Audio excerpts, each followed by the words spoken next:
ብዙዎቻችሁ በኦንላይን ስራ ገቢ አገኛለሁ ብላችሁ ጊዜያችሁን ብራችሁን እያጠፋችሁ ነው። ምክንያቱም ምንም አይነት የሰው ችግር ሳትፈቱ በቀላሉ ብር አገኛለሁ ብላችሁ ስለምታስቡ ነው። ገንዘብ ለማግኘት የሰውን ችግር ሶልቭ ማድረግ ግዴታ ነው። የሰውን ችግር ለመፍታት ደግሞ ስኪል መማር ያስፈልጋል። ስለዚህ እነዚህ አጭበርባሪዎች ብር አስገቡ የሚሏችሁ ትታችሁ ስኪላችሁ ተምራችሁ በቀላሉ የኦንላይን ስራ መስራት ትችላላችሁ። ዛሬ ይዤላችሁ የመጣሁት ገንዘብ ልታገኙባቸው የምትችሉ 5 ስኪሎች ይዤላችሁ መጥቻለሁ። ሰብስክራይብ፣ ላይክ፣ ሼር በማድረግ እስከ መጨረሻ ከኔ ጋር ቆዩ። አንደኛ ግራፊክስ ዲዛይን ነው። ቢዝነስ ኦውነሮች ሰዎችን የሚወዱት ነገርና የሆነ የሚታይ ነገር ይፈልጋሉ። ስለዚህ እናንተ የግራፊክስ ዲዛይን ስኪላችሁ በመጠቀም የተለያዩ የዩቲዩብ ተምኔሎች፣ ሎጎዎች በመስራት ገንዘብ ማግኘት ትችላላችሁ። ለዚህ የሚጠቅማችሁ አንድ አፕል ጠቁማችሁ ካንቫ ይባላል። ሌሎችም አሉ። ይህንን ተጠቅማችሁ መስራት ትችላላችሁ። ሁለተኛ ደግሞ ቪዲዮ ኤዲቲንግ ነው። ከዚህ በፊትም አቅርቤው ነበረ።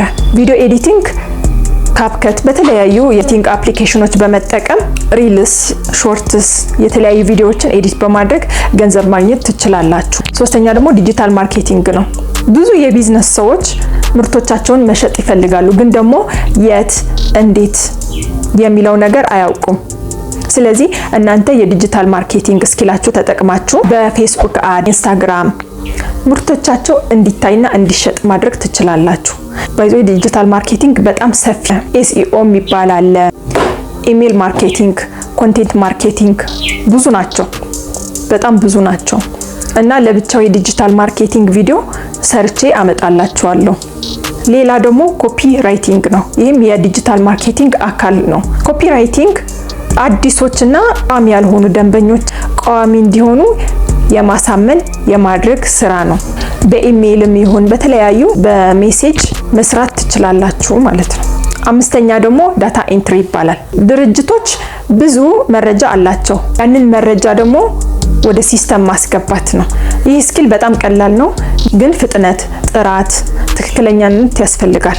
ባጭሩ ዳታ ኤንትሪ ማለት የሰው ጊዜ መቆጠብ ነው። እንግዲህ ካሁን በኋላ ከመሬት ተነስተው የኦንላይን ስራ አለ ገንዘብ አስገቡ የሚሏችሁ መስማት የለባችሁ።